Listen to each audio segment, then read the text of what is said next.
जय श्री कृष्णा दोस्तों। मोनू बंदर और चमकता पत्थर। मोनू जंगल का सबसे चंचल और शरारती बंदर था। एक दिन जंगल में खेलते समय मोनू को एक चमकता हुआ इंद्रधनुषी पत्थर मिला और उसे देखकर वह बहुत खुश हुआ। पत्थर के इंद्रधनुषी रंग इतने सुंदर लग रहे थे कि मोनू ने सोचा, वाह, अब मैं जंगल का सबसे अनोखा बंदर हूँ। हर कोई मुझसे ईर्ष्या करेगा। मोनू को एक चमकदार पत्थर मिला और वह उसे अपने दोस्तों को दिखाने के लिए दौड़ा। उसने कहा, मेरे पास ये सुंदर पत्थर है।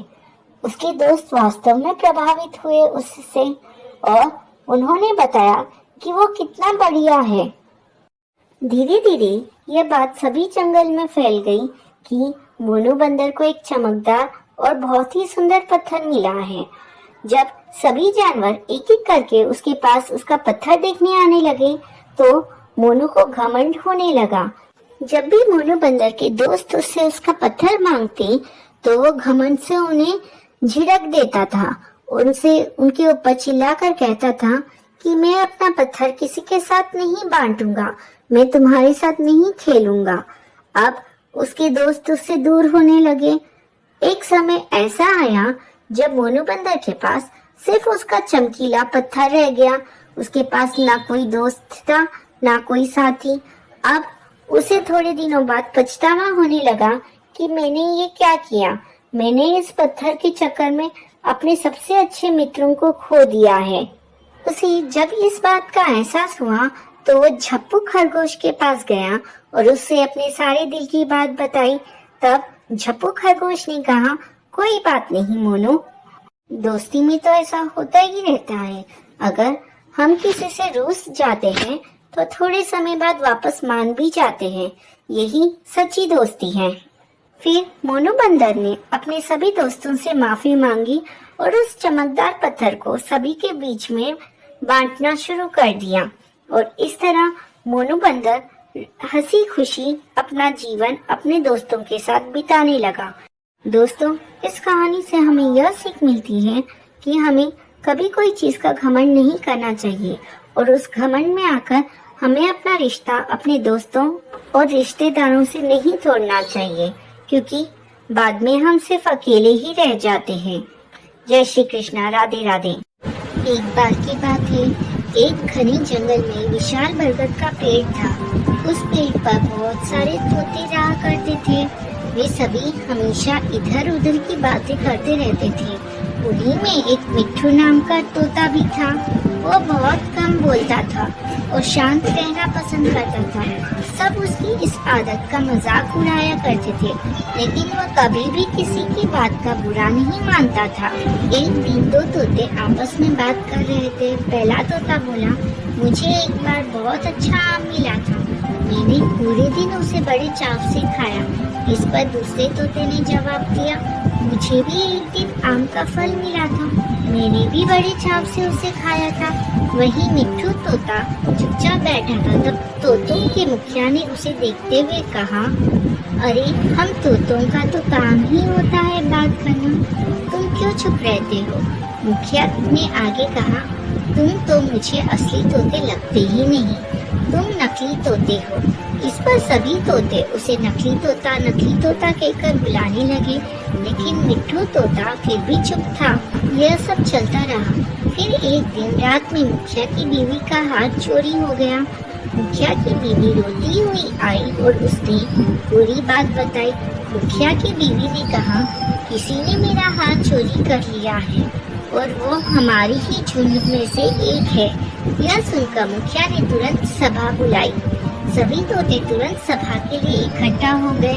मुखिया ने कहा, मेरी बीवी का हाथ चोरी हो गया है और मेरी बीवी ने उस चोर को भागते हुए भी देखा है।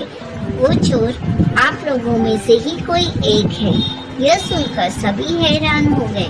मुखिया ने फिर आगे कहा कि उसने अपने मुंह को कपड़े से ढक कर रखा हुआ था, लेकिन उसकी चोंच बाहर दिख रही थी। उसकी चोंच लाल रंग की थी।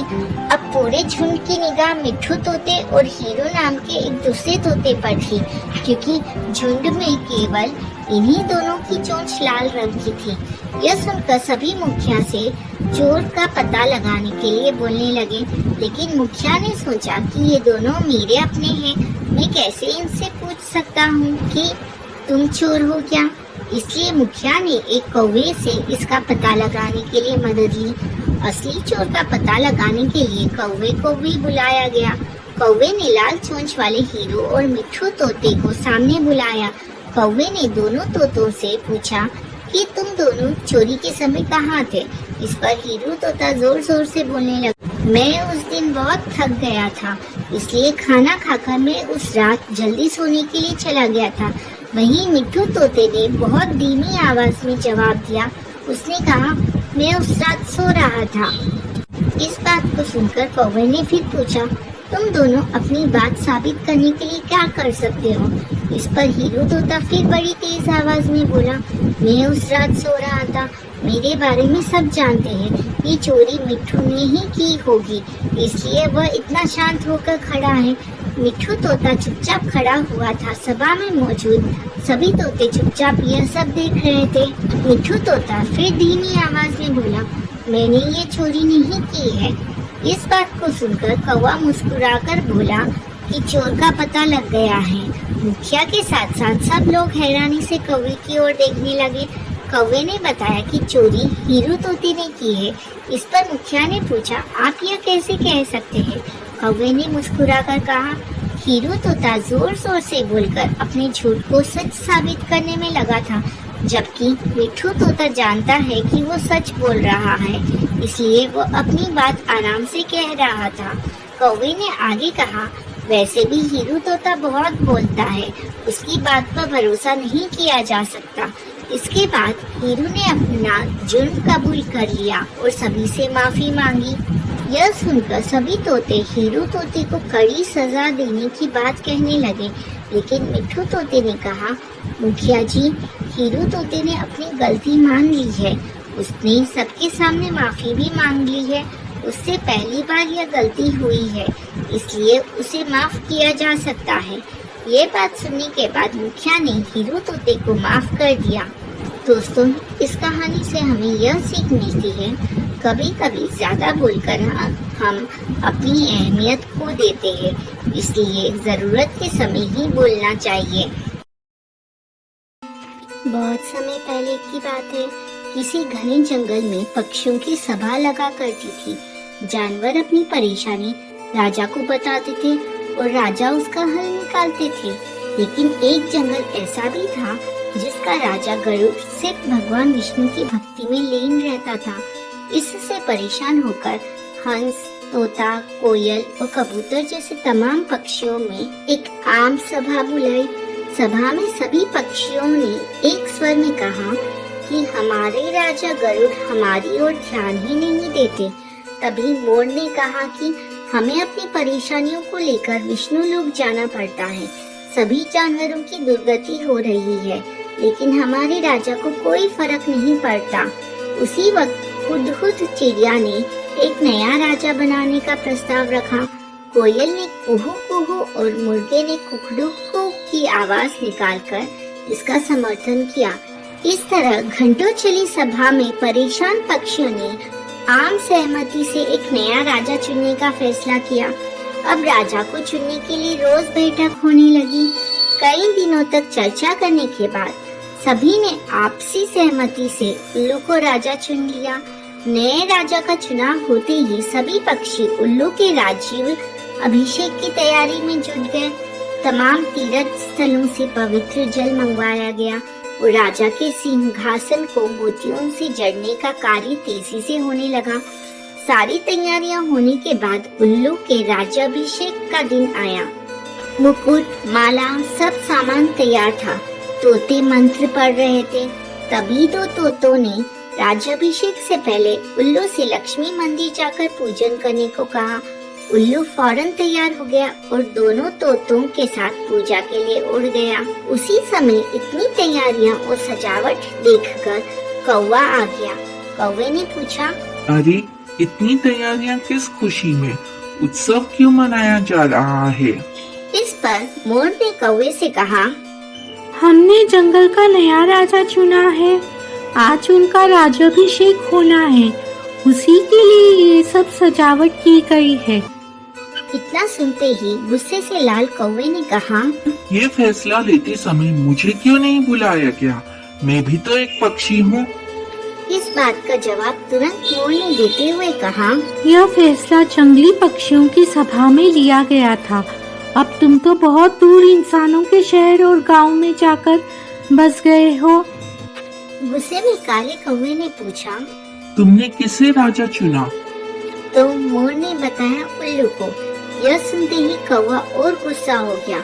वो अपना सिर जोर जोर से पीटकर काऊ काऊ करने लगा। मोर ने पूछा, अरे क्या हुआ तुम्हें? कौवे ने कहा, तुम सब बहुत मूर्ख हो। उल्लू को राजा चुन लिया, जो दिन भर सोता और जिसे सिर्फ रात में दिखाई देता है। तुम अपनी परेशानी किसके पास लेकर जाओगे? इतने सुंदर और बुद्धिमान पक्षियों के होते हुए भी आलसी और कायर उल्लू को अपना राजा चुनने पर तुम्हें शर्म नहीं आई? धीरे धीरे कौवे की बात पक्षियों पर असर करने लगी। सभी आपस में फुसफुसाने लगे। उन्हें लगने लगा कि उनसे बहुत बड़ी भूल हो गई है। इस वजह से देखते ही देखते सभी पक्षी वहाँ से गायब हो गए। राज्याभिषेक के लिए सजी जगह पूरी सुनी हो गई। अब जैसे ही उल्लू और दो तोते वापस आए, दोनों ने जगह को सूना पाया। यह देखकर दोनों अपने साथियों को ढूंढने और वहाँ से जाने की वजह जानने के लिए उड़ गए। वहीं उल्लू को कुछ दिख तो रहा नहीं था, इसलिए उसे कुछ पता नहीं चला और वो राज्याभिषेक के लिए तैयार होने लगा। लेकिन चारों तरफ शांति होने से उसे शक हुआ। उल्लू जोर से चिल्लाया, कहाँ गए सब? इतने में पेड़ पर बैठी उल्लू की दोस्त ने कहा, सब चले गए। अब नहीं होगा आपका राज्याभिषेक। आप नहीं बनेंगे जंगल के पक्षियों के राजा। इतना सुनते ही उल्लू ने चिल्लाकर पूछा, क्यों? ऐसा क्या हुआ? उल्लू की दोस्त ने बताया, एक कौवा आया और उसने सभी को पट्टी पढ़ाई। इसी वजह से सब यहाँ से चले गए। बस वही कौवा यहाँ पर है। ये सुनते ही उल्लू का राजा बनने का सपना चकनाचूर हो गया। दुखी उल्लू ने कौवे से कहा, तूने मेरे साथ ऐसा क्यों किया? लेकिन कौवे ने कोई जवाब नहीं दिया। इतने में उल्लू ने ऐलान कर दिया, आज से कौवा मेरा दुश्मन है। आज से सभी कौवे उल्लुओं के दुश्मन होंगे और ये दुश्मनी कभी खत्म नहीं होगी। इतना कहकर उल्लू उड़ गया। उल्लू की धमकी सुनकर कौवा बहुत परेशान हो गया और कुछ देर तक सोचने लगा। इस दौरान उसके मन में हुआ कि बेकार ही उसने उल्लू से दुश्मनी मोल ली। उसे काफी पछतावा भी हुआ, लेकिन अब वो कुछ नहीं कर सकता था क्योंकि बात बिगड़ चुकी थी। इसी सोच में कौवा वहाँ से उड़ गया। तब से उल्लू और कौवे की दुश्मनी चलती आ रही है। इसलिए मौका मिलते ही उल्लू कौवे को मार देता है और कौवा उल्लुओं को। दोस्तों, इस कहानी से हमें यह सीख मिलती है कि दूसरों के मामले में हस्तक्षेप करना भारी पड़ सकता है।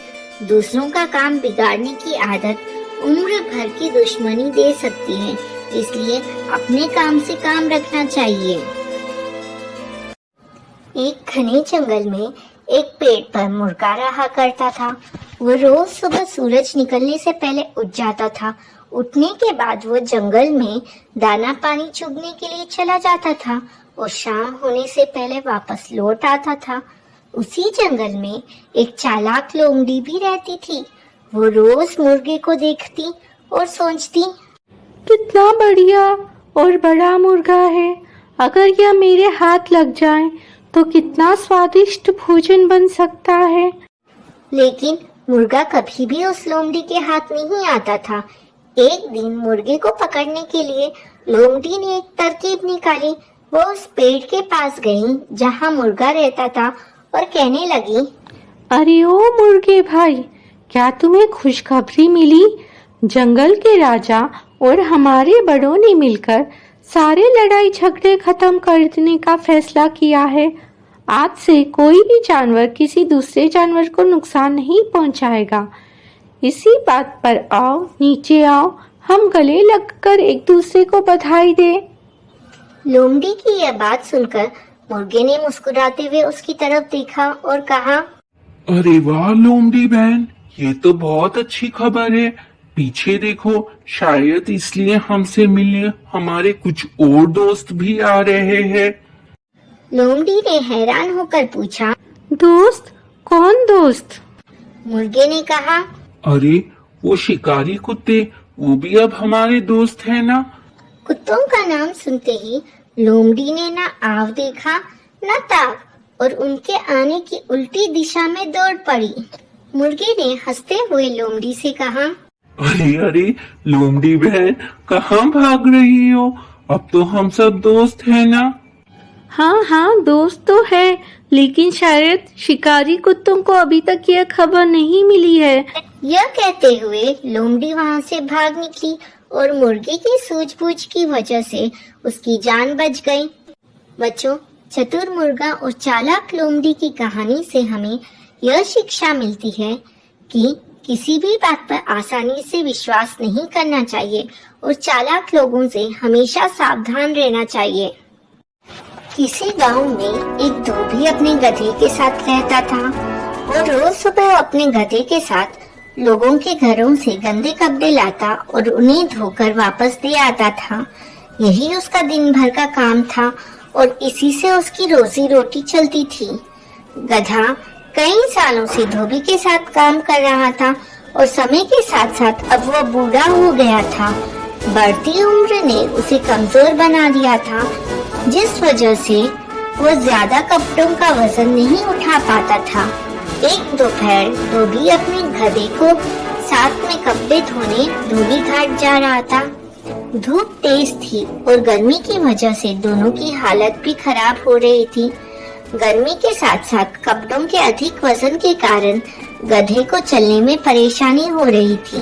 वो दोनों घाट की तरफ जा ही रहे थे कि अचानक गधे का पैर लड़खड़ाया और वो एक गहरे गड्ढे में गिर गया। अपने गधे को गड्ढे में गिरा देख धोबी घबरा गया और उसे बाहर निकालने के लिए जतन करने लगा। बूढ़ा और कमजोर होने के बावजूद गधे ने गड्ढे से बाहर निकलने में अपनी सारी ताकत लगा दी, लेकिन गधा और धोबी दोनों नाकामयाब हो रहे थे। धोबी को इतनी मेहनत करते देख कुछ गांव वाले उसकी मदद के लिए पहुंच गए, लेकिन कोई भी उसे गड्ढे से बाहर नहीं निकाल पाया। तब गांव वालों ने धोबी से कहा कि गधा बूढ़ा हो गया है, इसलिए समझदारी इसी में है कि गधे में मिट्टी डालकर उसे यहीं दफना दिया जाए। थोड़ा मना करने के बाद धोबी भी इस बात के लिए राजी हो गया। गांव वालों ने फावड़े की मदद से गड्ढे में मिट्टी डालना शुरू कर दिया। जैसे ही गधे को समझ आया कि उसके साथ क्या हो रहा है, तो वो बहुत दुखी हुआ और उसकी आंखों से आंसू निकलने लगे। गधा कुछ देर चिल्लाया, लेकिन कुछ देर बाद वो चुप हो गया। अचानक धोबी ने देखा कि गधा एक विचित्र हरकत कर रहा है। जैसे ही गांव वाले उस पर मिट्टी डालते, वो अपने शरीर से मिट्टी को नीचे गड्ढे में गिरा देता और उस मिट्टी के ऊपर चढ़ जाता। ऐसा लगातार करते रहने से गड्ढे में मिट्टी भरती रही और गधा उस पर चढ़ते हुए ऊपर आ गया। अपने गधे की इस चतुराई को देखकर धोबी की आंखों में खुशी के आंसू आ गए और उसने गधे को गले से लगा लिया। बच्चों, धोबी का गधा कहानी से हमें यह सीख मिलती है कि मुश्किल से मुश्किल परिस्थिति में भी आप अपनी बुद्धि का प्रयोग कर कठिनाइयों को पार कर सकते हैं। एक समय की बात है, एक जंगल में नदी किनारे एक पेड़ पर कबूतर रहता था। उसी जंगल में एक दिन कहीं से एक मधुमक्खी भी गुजर रही थी। अचानक से वह एक नदी में जा गिरी। उसके पंख गीले हो गए। उसने बाहर निकलने के लिए बहुत कोशिश की, लेकिन वह नहीं निकल सकी। जब उसे लगा कि वह अब मर जाएगी, तो उसने मदद के लिए चिल्लाना शुरू कर दिया। तभी पास के पेड़ पर बैठे कबूतर की नजर उस पर पड़ गई। कबूतर ने उसकी मदद करने के लिए तुरंत पेड़ से उड़ान भर ली। कबूतर ने मधुमक्खी को बचाने के लिए एक तरकीब सोची। कबूतर ने एक पत्ते को अपनी चोंच में पकड़ा और उसे नदी में गिरा दिया। वो पत्ता मिलते ही मधुमक्खी उस पर बैठ गई। थोड़ी ही देर में उसके पंख सूख चुके थे। अब वो उड़ने के लिए तैयार हो गई। उसने कबूतर को जान बचाने के लिए धन्यवाद बोला। उसके बाद मधुमक्खी वहां से उड़कर चली गई। इस बात को कई दिन बीत चुके थे। एक दिन वही कबूतर गहरी नींद में सो रहा था और तभी एक लड़का उस पर गुलेल से निशाना लगा रहा था। कबूतर गहरी नींद में था, इसलिए वह इस बात से अनजान था। लेकिन उसी समय वहां से एक मधुमक्खी गुजर रही थी, जिसकी नजर उस लड़के पर पड़ गई। यह वही मधुमक्खी थी जिसकी कबूतर ने जान बचाई थी। मधुमक्खी तुरंत लड़के की ओर उड़ गई और उसने जाकर सीधे लड़के के हाथ पर डंक मार दिया। मधुमक्खी के काटते ही लड़का तेजी से चिल्ला पड़ा। उसके हाथ से गुलेल दूर जाकर गिरी। लड़के के चिल्लाने की आवाज सुनकर कबूतर की नींद खुल गई। वो मधुमक्खी के कारण सुरक्षित बच गया था। कबूतर सारा माजरा समझ गया था। उसने मधुमक्खी को जान बचाने के लिए धन्यवाद बोला और दोनों जंगल की ओर उड़ गए। दोस्तों, इस कहानी से यह सीख मिलती है कि हमें मुसीबत में फंसे व्यक्ति की मदद जरूर करनी चाहिए। इससे हमें भविष्य में इसके अच्छे परिणाम जरूर मिलते हैं। एक समय की बात है, जब शहर में थोड़ी सी दूर में एक मंदिर बनाया जा रहा था। उस मंदिर के निर्माण में लकड़ियों का इस्तेमाल किया जा रहा था। लकड़ियों के काम के लिए शहर से कुछ मजदूर आए हुए थे। एक दिन मजदूर लकड़ी चीर रहे थे। सारे मजदूर रोज दोपहर को खाना खाने के लिए शहर जाया करते थे। उस दौरान 1 घंटे तक वहाँ कोई भी नहीं रहता था। एक दिन दोपहर के खाने का समय हुआ तो सभी जाने लगे। एक मजदूर ने लकड़ी आधी ही चीर थी, इसलिए वो बीच में लकड़ी का खूंट फंसा देता है ताकि दोबारा चीरने के लिए आरी फंसाने में आसानी हो। उनके जाने के कुछ समय बाद बंदरों का एक समूह वहां आ जाता है। उस समूह में एक शरारती बंदर था जो वहां पड़ी चीजों को उल्टा पुल्टा करने लगा। बंदरों के सरदार ने सभी को वहां रखी चीजों को छेड़ने से मना किया।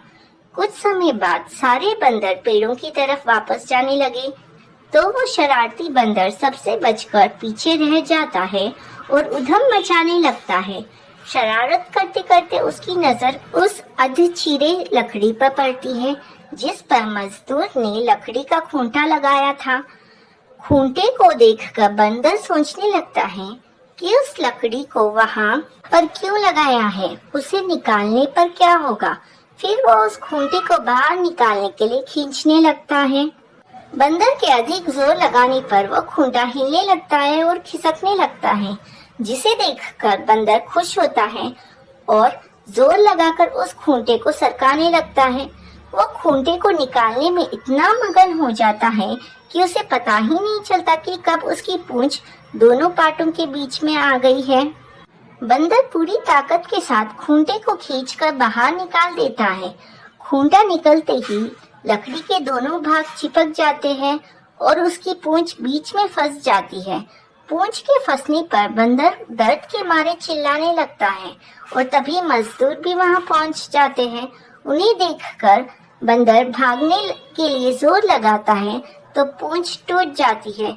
वो चीखते हुए टूटी पूंछ लेकर भागता हुआ अपने झुंड के पास पहुंच जाता है। वहां पहुंचते ही सभी बंदर उसकी टूटी हुई पूंछ देखकर हंसने लगते हैं। दोस्तों, इस कहानी से हमें यह सीख मिलती है कि हमें ना तो दूसरों की चीजों के साथ छेड़छाड़ करनी चाहिए और ना ही उनके काम में दखल अंदाजी करनी चाहिए। ऐसा करने से हमें ही नुकसान होगा। एक बार की बात है, एक जंगल में किसी पेड़ पर कौवे का एक जोड़ा रहा करता था। वो दोनों खुशी खुशी उस पेड़ पर जीवन बसर कर रहे थे। एक दिन उनकी इस खुशी को एक सांप की नजर लग गई। जिस पेड़ पर कौवों का घोंसला था, उसी पेड़ के नीचे बने बिल में सांप रहने लगा था। जब भी कौवों का जोड़ा दाना चुगने के लिए जाता, सांप उनके अंडे को खा जाता था। और जब वो वापस आते तो उन्हें घोंसला खाली मिलता था, लेकिन उन्हें पता नहीं चल पा रहा था कि अंडे कौन ले जाता है। इस प्रकार से कई दिन निकल गए। एक दिन कौवे का जोड़ा दाना चुगकर जल्दी आ गया तो उन्होंने देखा कि उनके अंडों को बिल में रहने वाला एक सांप खा रहा है। इसके बाद उन्होंने पेड़ पर किसी ऊंचे स्थान पर छुपकर अपना घोंसला बना लिया। सांप ने देखा कि कौवों का जोड़ा पहले वाले स्थान को छोड़कर चला गया है, लेकिन शाम होते ही दोनों वापस पेड़ पर आ जाते हैं। इस प्रकार कई दिन निकल गए। कौवा के अंडों में से बच्चे निकल आए और वो बड़े होने लगे।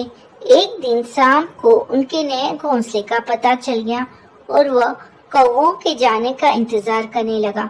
जैसे ही कौवे घोंसला छोड़कर गए, सांप उनके घोंसले की ओर बढ़ने लगा, लेकिन किसी कारण से कौवों का जोड़ा वापस पेड़ की ओर लौटने लगा। उन्होंने दूर से ही सांप को उनके घोंसले की ओर जाता देख लिया और जल्दी से वहां पहुंचकर अपने बच्चों को पेड़ की ओट में छुपा दिया। सांप ने देखा कि घोंसला खाली है तो वो कौवों की चाल समझ गया और वापस बिल में जाकर सही मौके का इंतजार करने लगा। इसी बीच कौवे ने सांप से पीछा छुड़ाने के लिए एक योजना बनाई। कौवा उड़कर जंगल के बाहर बने एक राज्य में चला गया। वहाँ एक सुंदर महल था। महल में राजकुमारी अपनी सहेलियों के साथ खेल रही थी। कौवा उसके गले में से मोतियों का हार लेकर उड़ गया। सभी ने शोर मचाया तो पहरेदार हार लेने के लिए कौवे का पीछा करने लगे। कौवे ने जंगल में पहुंचकर हार को सांप के बिल में छुपा दिया, जिसे पीछा कर रहे सैनिकों ने देख लिया। जैसे ही सैनिकों ने हार निकालने के लिए बिल में हाथ डाला तो सांप फुंकारता हुआ बाहर निकल आया। सांप को देखकर सैनिकों ने तलवार से उस पर हमला कर दिया, जिससे सांप घायल हो गया और अपनी जान बचाकर वहां से भाग गया। सांप के जाने के बाद कौवा अपने परिवार के साथ खुशी खुशी उस पेड़ पर रहने लगा। दोस्तों, इस कहानी से हमें यह सीख मिलती है कि कभी भी निर्बल का फायदा नहीं उठाना चाहिए, साथ ही मुसीबत में समझदारी से काम लेना चाहिए। एक बार की बात है, जंगल में बहुत तेज हवा चल रही थी। तेज हवा से बचने के लिए एक सियार पेड़ के नीचे खड़ा था और तभी उस पेड़ की भारी शाखा आकर गिर गई। सियार के सिर में गहरी चोट लगी और वो डर कर अपनी मां की ओर भागा। उस चोट का असर कई दिनों तक रहा और शिकार पर वह नहीं जा सका। खाना न मिलने से सियार दिन प्रतिदिन कमजोर होता जा रहा था। एक दिन उसे बहुत तेज भूख लगी थी और उसे अचानक एक हिरन दिखाई दिया। सियार उसका शिकार करने के लिए बहुत दूर तक हिरन के पीछे दौड़ा, लेकिन वह बहुत जल्दी थक गया और हिरन को नहीं मार पाया। सियार पूरे दिन भूखा प्यासा जंगल में भटकता रहा, लेकिन उसे कोई मरा जानवर भी नहीं मिला जिससे वह अपना पेट भर सके। जंगल से निराश होकर सियार ने गांव की ओर जाने की ठानी। सियार को उम्मीद थी कि गांव में उसे कोई बकरी या मुर्गी का बच्चा मिल जाएगा, जिसे खाकर वो अपनी रात काट लेगा। गांव में सियार अपना शिकार ढूंढ रहा था, लेकिन तभी उसकी नजर कुत्तों के झुंड पर पड़ी जो उसकी ओर आ रहे थे। सियार को कुछ समझ में नहीं आया और वो धोबियों की बस्ती की ओर दौड़ने लगा। कुत्ते लगातार भौंक रहे थे और सियार का पीछा कर रहे थे। सियार को जब कुछ समझ नहीं आया तो वो धोबी के उस ड्रम में जाकर छुप गया जिसमें नील खुला हुआ था। सियार को ना पाकर कुत्ते का झुंड वहाँ से चला गया। बेचारा सियार पूरी रात उस नील के ड्रम में छुपा रहा। सुबह सवेरे जब वो ड्रम से बाहर आया तो उसने देखा कि उसका पूरा शरीर नीला हो गया है। सियार बहुत चालाक था।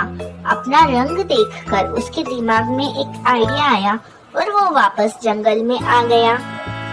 जंगल में पहुंचकर उसने ऐलान किया कि वह भगवान का संदेश देना चाहता है, इसलिए सारे जानवर एक जगह इकट्ठा हो गए।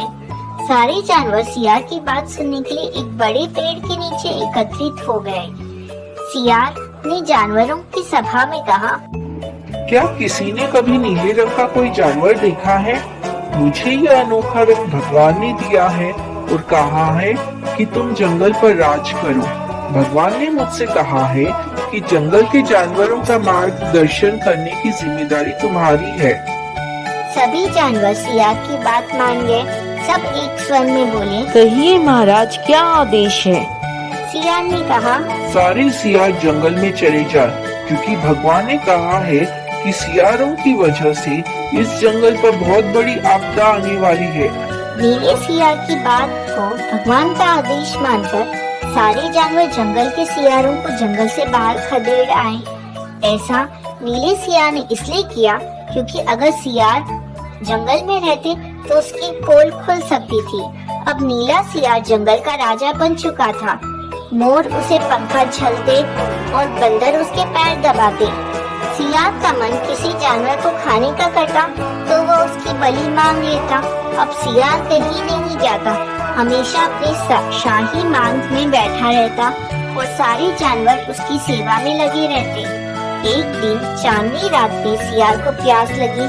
वो मांग से बाहर आया तो उसे सियारों की आवाज सुनाई दी जो दूर कहीं बोल रहे थे। रात को सियार हूं हूं की आवाज करते हैं क्योंकि ये उनकी आदत होती है। नीला सियार भी अपने आप को रोक न सका। उसने भी जोर जोर से बोलना शुरू कर दिया। शोर सुनकर आसपास के सभी जानवर जाग गए। उन्होंने नीले सियार को हूं हूं करते हुए आवाज निकालते हुए देखा। तब उन्हें पता चला कि ये एक सियार है और इसने हमें बेवकूफ बनाया है। अब नीले सियार की पोल खुल चुकी थी। यह पता चलते ही सारे जानवर उस पर टूट पड़े और उसे मार डाला। दोस्तों, इस कहानी से हमें यह सीख मिलती है कि हमें कभी झूठ नहीं बोलना चाहिए। एक ना एक दिन इस झूठ की पोल तो खुल जाती है। किसी को भी ज्यादा दिनों तक बेवकूफ नहीं बनाया जा सकता। एक बार की बात है, सुंदरवन नाम के जंगल में एक बलवान शेर रहा करता था। शेर रोज शिकार करने के लिए नदी के किनारे जाया करता था। एक दिन जब नदी के किनारे से शेर लौट रहा था तो उसे रास्ते में सियार दिखाई दिया। शेर जैसे ही सियार के पास पहुंचा, सियार शेर के कदमों में लेट गया। शेर ने पूछा, अरे भाई, तुम ये क्या कर रहे हो? सियार बोला, आप बहुत महान हैं। आप जंगल के राजा हैं। मुझे अपना सेवक बना लीजिए। इसके बदले में आपके शिकार में से जो कुछ भी बचेगा मैं वो खा लिया करूँगा। शेर ने सियार की बात मान ली और उसे अपना सेवक बना लिया। अब शेर जब भी शिकार करने जाता तब सियार भी उसके साथ चलता था। इस तरह साथ समय बिताने से दोनों के बीच बहुत अच्छी दोस्ती हो गई। सियार शेर के शिकार का बचा हुआ मांस खाकर बलवान होता जा रहा था। एक दिन सियार ने शेर से कहा, अब तो मैं तुम्हारे बराबर ही बलवान हो गया हूँ, इसलिए मैं आज हाथी पर वार करूँगा। जब वो मर जाएगा तो मैं हाथी का मांस खाऊंगा। मेरे से जो मांस बच जाएगा वो तुम खा लेना। शेर को लगा कि सियार दोस्ती में ऐसा मजाक कर रहा है, लेकिन सियार को अपनी शक्ति पर कुछ ज्यादा ही घमंड हो चला था। सियार पेड़ पर चढ़ बैठा और हाथी का इंतजार करने लगा। शेर को हाथी की ताकत का अंदाजा था, इसलिए उसने सियार को बहुत समझाया, लेकिन वो नहीं माना। तभी उस पेड़ के नीचे से एक हाथी गुजरने लगा। सियार हाथी पर हमला करने के लिए उस पर कूद पड़ा, लेकिन सियार सही जगह छलांग नहीं लगा पाया और हाथी के पैरों में जा गिरा। हाथी ने जैसे ही पैर बढ़ाया वैसे ही सियार उसके पैर के नीचे कुचला गया। इस तरह सियार ने अपने दोस्त शेर की बात ना मानकर बहुत बड़ी गलती की और अपने प्राण गंवा दिया। दोस्तों, इस कहानी से हमें यह सीख मिलती है, हमें कभी भी किसी बात पर घमंड नहीं करना चाहिए और अपने सच्चे दोस्तों को नीचा नहीं दिखाना चाहिए। कई सालों पहले की बात है, एक जंगल में एक बरगद का पेड़ था। उस बरगद के पेड़ पर एक बगुला रहा करता था। उसी पेड़ के नीचे एक बिल में एक सांप भी रहता था। वह सांप बड़ा ही दुष्ट था। अपनी भूख मिटाने के लिए वह बगुले के छोटे छोटे बच्चों को खा जाया करता था। इस बात से बेचारा बगुला बहुत परेशान था। एक दिन की बात है, सांप की हरकतों से परेशान होकर बगुला नदी के किनारे जाकर बैठ गया। बैठे बैठे अचानक उसकी आंखों से आंसू आ गए। बगुले को रोता हुआ देख नदी में से एक केकड़ा बाहर आया और बोला, अरे बगुला भैया, क्या बात है? यहाँ बैठे बैठे आंसू क्यों बहा रहे हो? क्या परेशानी है? केकड़े की बात सुनकर बगुला बोला, क्या बताऊं केकड़ा भाई, मैं तो उस सांप से परेशान हो गया हूँ। वो बार बार मेरे बच्चों को खा जाता है। घोंसला चाहे जितना भी ऊपर बनाओ, वो ऊपर चढ़ ही जाता है। अब तो उसके कारण दाना पानी लेने के लिए भी घर से कहीं जाना भी मुश्किल हो गया है। तुम ही कोई उपाय बताओ। बगुले की बात सुनकर केकड़े ने सोचा कि बगुला भी तो अपना पेट भरने के लिए उसके परिवार वालों और दोस्तों को खा जाता है। क्यों ना ऐसा कोई उपाय किया जाए कि सांप के साथ साथ बगुला का भी खेल खत्म हो जाए। तभी उसे एक उपाय सूझा। उसने बगुले से कहा, एक काम करो बगुला भैया, तुम्हारे पेट से कुछ ही दूर नेवले का बिल है। तुम सांप के बिल से लेकर नेवले के बिल तक मांस के टुकड़े बिछा दो। नेवला जब मांस खाते हुए सांप के बिल तक आएगा तो वो सांप को भी मार देगा। बगुले को यह उपाय सही लगा और उसने ठीक वैसा ही किया जैसा केकड़े ने कहा, लेकिन इसका परिणाम उसे भी भुगतना पड़ा। मांस के टुकड़े खाते खाते जब नेवला पेड़ के पास आया तो उसने सांप के साथ साथ बगुले को भी अपना शिकार बना लिया।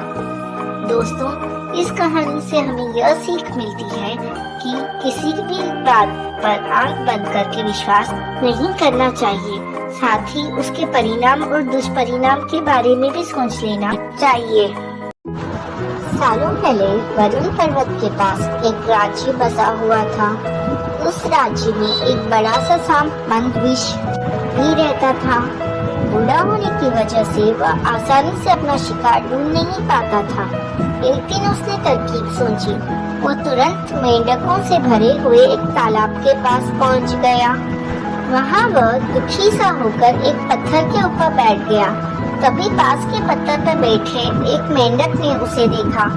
उस मेंढक ने थोड़ी देर बाद सांप से पूछा, चाचा क्या बात है, आज आप खाने की तलाश नहीं कर रहे हैं? अपने लिए भोजन नहीं जुटाएंगे? इतना सुनते ही सांप ने रोनी सी सूरत बनाकर मेंढक को कहानी सुनाई। सांप ने कहा, मैं आज भोजन की तलाश में किसी मेंढक के पीछे पीछे जा रहा था। अचानक मेंढक ब्राह्मणों के झुंड में जाकर छुप गया। मेंढक को भोजन बनाने के चक्कर में मैंने गलती से एक ब्राह्मण की बेटी को काट दिया, जिससे उसकी मौत हो गई। इससे नाराज होकर ब्राह्मण ने मुझे श्राप दे दिया। उन्होंने मुझे श्राप देते हुए कहा कि तुझे अपना पेट भरने के लिए मेंढकों की सवारी बनना पड़ेगा। इसी वजह से मैं इस तालाब के पास आया हूँ। यह बात सुनते ही वह मेंढक तुरंत तालाब के अंदर गया और अपने राजा को सारी बातें बताई। राजा कहानी सुनकर हैरान हुआ। पहले तो उसे बिल्कुल भी यकीन नहीं हुआ, लेकिन कुछ देर सोच विचार करने के बाद मेंढकों का राजा जलपाक तालाब से बाहर निकलकर एकदम कूदते हुए सांप के फन पर जाकर बैठ गया। राजा को ऐसा करते हुए देखकर अन्य मेंढक ने भी ऐसा ही किया। सांप समझ गया था कि मेंढक अभी भी मेरी परीक्षा ले रहे हैं। सांप भी बिना विचलित हुए आराम से सबको अपने फन पर कूदने दे रहा था और उन्हें घुमा रहा था। इसके बाद मेंढकों के राजा ने कहा, जितना मजा मुझे सांप की सवारी करके आया, उतना मुझे आज तक किसी की सवारी करके नहीं आया। मेंढकों का भरोसा जीतने पर अब धीरे धीरे सांप रोज मेंढकों की सवारी बनने लगा। कुछ दिन बाद चतुर सांप ने अपने चलने की गति थोड़ी धीमी कर दी। यह देखकर मेंढकों के राजा जलपाक ने पूछा, हे सर्प, तुम्हारी चाल इतनी धीमी क्यों है? इसके जवाब में सांप ने कहा, एक तो मैं बूढ़ा हूँ और ब्राह्मण के श्राप की वजह से बहुत दिनों से भूखा भी हूँ। इसी वजह से मेरी गति कम हो गई है। इतना सुनते ही राजा ने कहा, तुम छोटे छोटे मेंढकों को खा लो। यह सुनकर मन ही मन सांप बहुत प्रसन्न हुआ। उसने कहा, राजन, मुझे ब्राह्मण ने श्राप दिया है। मैं मेंढक को नहीं खा सकता हूँ, लेकिन अगर आप कहते हैं तो मेंढक को मैं खा लेता हूँ। ऐसा करते करते वो सांप रोज छोटे छोटे मेंढक खाने लगा और वो बहुत जल्द तंदुरुस्त हो गया। अब सांप को रोज बिना किसी मेहनत के खाना मिल रहा था। सांप काफी प्रसन्न था। मेंढक सांप की चाल अब तक नहीं समझ पाए थे। मेंढक के राजा को भी सांप की इस साजिश की भनक भी नहीं लगी थी। होते होते एक दिन सांप ने मेंढक के राजा जलपात को भी खा लिया और तालाब में रहने वाले सारे मेंढकों के वंश का नाश कर दिया। बच्चों, इस कहानी से हमें यह सीख मिलती है, किसी भी शत्रु की बात का जल्दी से भरोसा नहीं करना चाहिए। इससे खुद की और अपने लोगों की हानि होती है।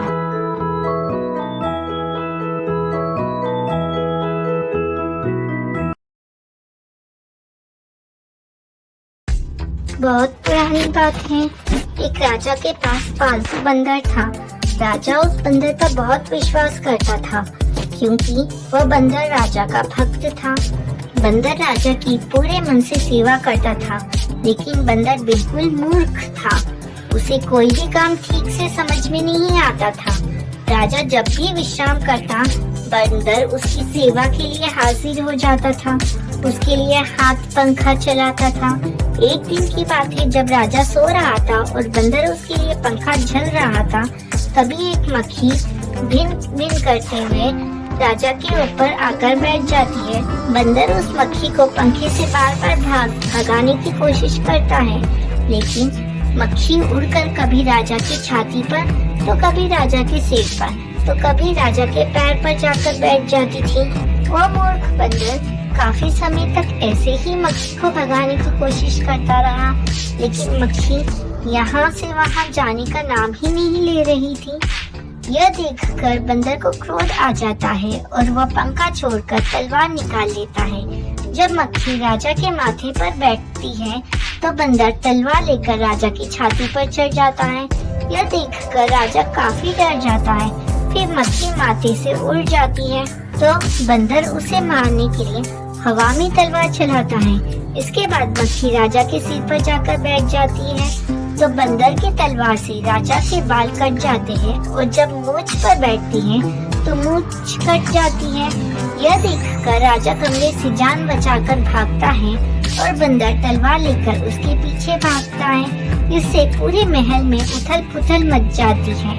दोस्तों, इस कहानी से हमें यह सीख मिलती है कि किसी मूर्ख को ऐसा काम ना सौंपे जो बाद में आपके लिए ही खतरा उत्पन्न कर दे। एक बार की बात है, किसी नदी के किनारे एक शहर बसा हुआ था। एक बार वहाँ बहुत बारिश हुई, जिससे नदी ने अपना रास्ता बदल लिया। इससे शहर में पानी की कमी होने लगी, यहाँ तक कि लोगों के लिए पीने तक का पानी ना रहा। धीरे धीरे लोग उस शहर को छोड़कर जाने लगे और एक वक्त ऐसा आया जब पूरा शहर खाली हो गया और वहाँ सिर्फ चूहे ही रह गए। चूहों ने वहाँ अपना राज्य बसा लिया। एक बार वहाँ की जमीन से पानी का एक स्रोत फूटा और वहाँ एक बड़ा सा तालाब बन गया।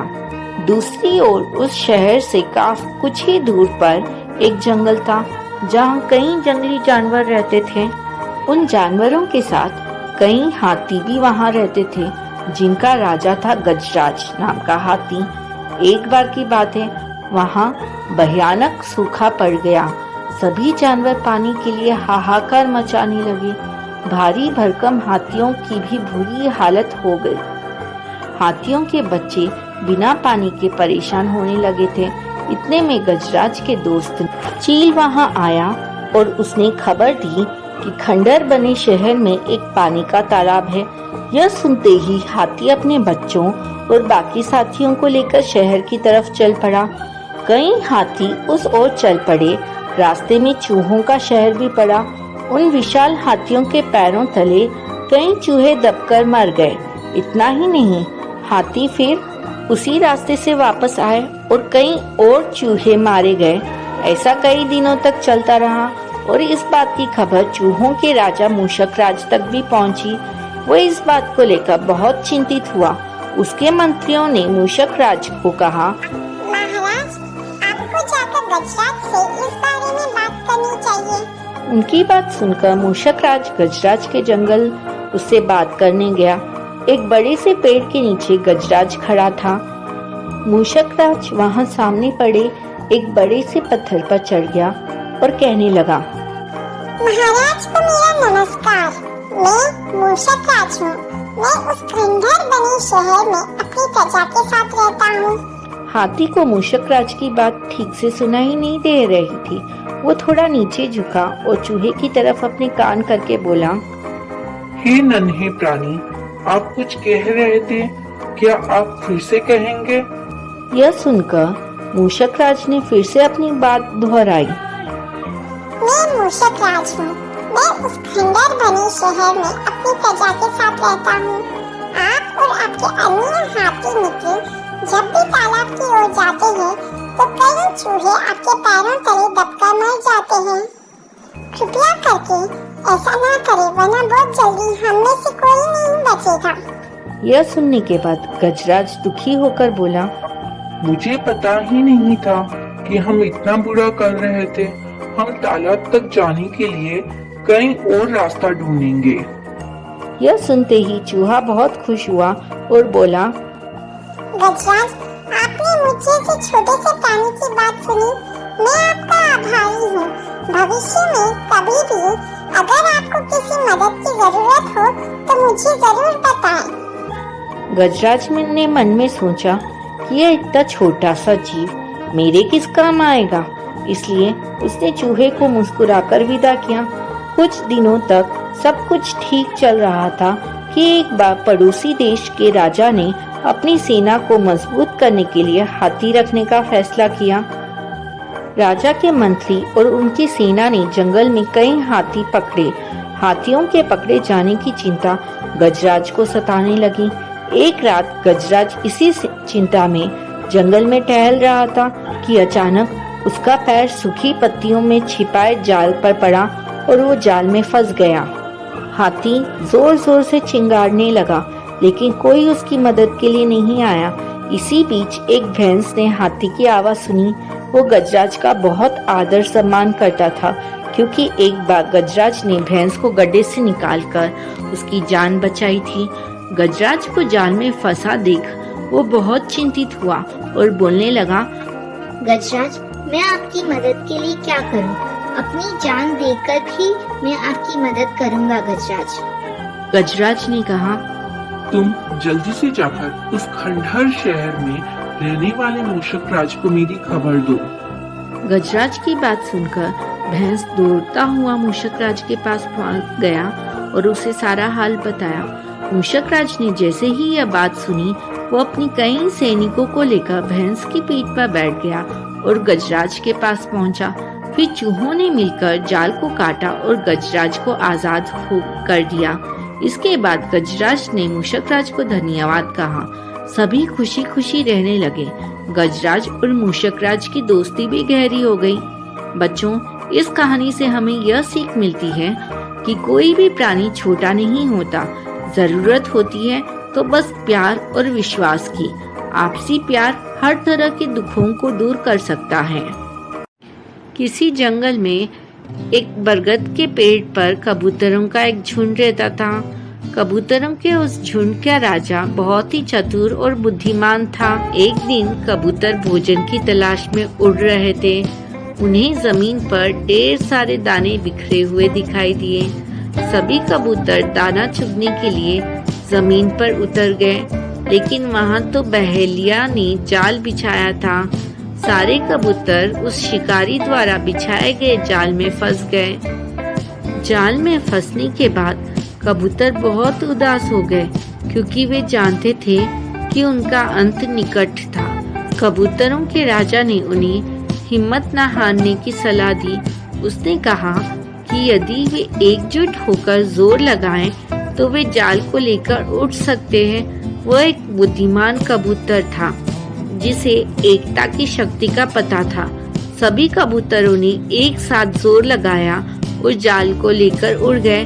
बेचारा शिकारी कबूतरों को जाते देखकर हाथ मलता रह गया।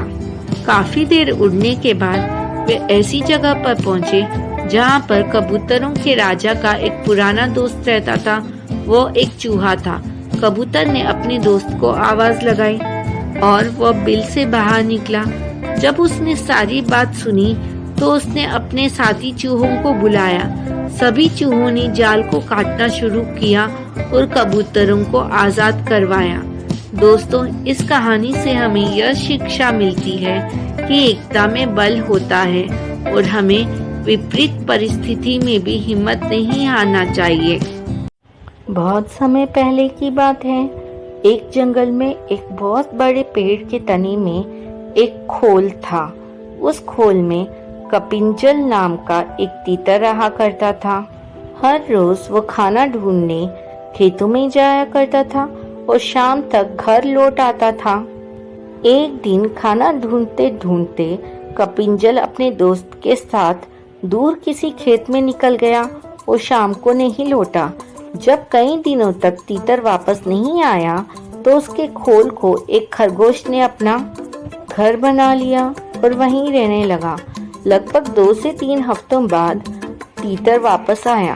खा खा कर वो बहुत मोटा हो गया था और लंबे सफर के कारण वो बहुत थक भी गया था। लौटकर उसने देखा कि उसके घर में खरगोश रह रहा है। यह देखकर उसे बहुत गुस्सा आया और उसने झल्लाकर खरगोश से कहा, ये मेरा घर है, निकलो यहाँ से। तीतर को इस तरह चिल्लाते हुए देख खरगोश को भी गुस्सा आ गया और उसने कहा, कैसा घर? कौन सा घर? जंगल का नियम है कि जो जहाँ रह रहा है वही उसका घर है। तुम यहाँ रहते थे लेकिन अब मैं यहाँ रह रहा हूँ, इसलिए ये मेरा घर है। इस तरह दोनों के बीच बहस शुरू हो गई। तीतर बार बार खरगोश को घर से निकलने के लिए कह रहा था और खरगोश अपनी जगह से टस से मस नहीं हो रहा था। तब तीतर ने कहा कि इस बात का फैसला हम किसी तीसरे को करने देते हैं। उन दोनों को इस लड़ाई को दूर से एक बिल्ली देख रही थी। उसने सोचा कि अगर फैसले के लिए ये दोनों मेरे पास आ जाएं, तो मुझे इन्हें खाने का एक अच्छा अवसर मिल जाएगा। यह सोचकर वह पेड़ के नीचे ध्यान मुद्रा में बैठ गई और जोर जोर से ज्ञान की बातें करने लगी। उसकी बातों को सुनकर तीतर और खरगोश ने बोला कि यह कोई ज्ञानी लगती है और हमें फैसले के लिए इसके पास ही जाना चाहिए। उन दोनों ने दूर से बिल्ली से कहा, बिल्ली मौसी, तुम समझदार लगती हो, हमारी मदद करो और जो भी दोषी होगा तुम उसे खा लेना। उसकी बात सुनकर बिल्ली ने कहा, अब मैंने हिंसा का रास्ता छोड़ दिया है, लेकिन मैं तुम्हारी मदद जरूर करूंगी। समस्या यह है कि मैं अब बूढ़ी हो गई हूँ और इतनी दूर से मुझे कुछ सुनाई नहीं देता। क्या तुम दोनों मेरे पास आ सकते हो? उन दोनों ने बिल्ली की बात पर भरोसा कर लिया और उसके पास चले गए। जैसे ही वो उसके पास गए, बिल्ली ने तुरंत पंजा मारा और एक ही झपट्टे में दोनों को मार डाला। बच्चों, इस कहानी से हमें यह सीख मिलती है कि हमें झगड़ा नहीं करना चाहिए और अगर झगड़ा हो भी जाए तो किसी तीसरे को बीच में आने नहीं देना चाहिए।